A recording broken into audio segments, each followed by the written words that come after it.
Mbledhja e gjyqtarëve të kushtetueses vendosi që kërkesa e kreut Partisë së Lirisë të shqyrtohet pa praninë e tij dhe të palëve të tjera.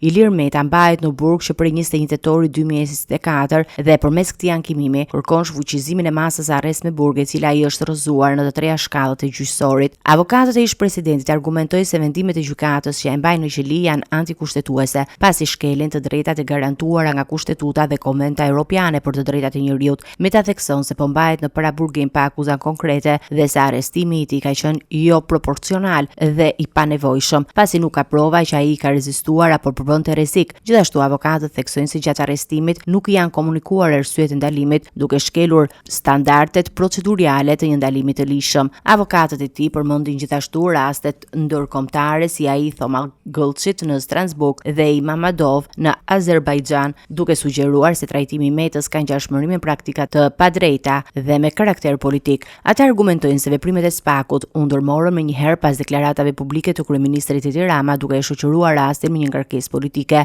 Pas kalimit të çështjes në seancën plenare, kushtetuesja pritet të kërkojë shkresa shtesë si nga Meta ashtu edhe nga SPAK për të plotësuar dokumentacionin e nevojshëm për vendimin final. Seanca e ardhshme do të vendosë nëse ish-presidenti do të vazhdojë të qëndrojë në paraburgim apo do të lirohet duke u bazuar ekskluzivisht në provat shkresore. Ky shqyrtim ka rëndësi të veçantë për garantimin e sigurisë juridike dhe pavarësinë e institucioneve në trajtimin e ish-zyrtarëve të lartë, si dhe pasqyron debatet e forta politike që shoqërinë rastin e Ilir Metës.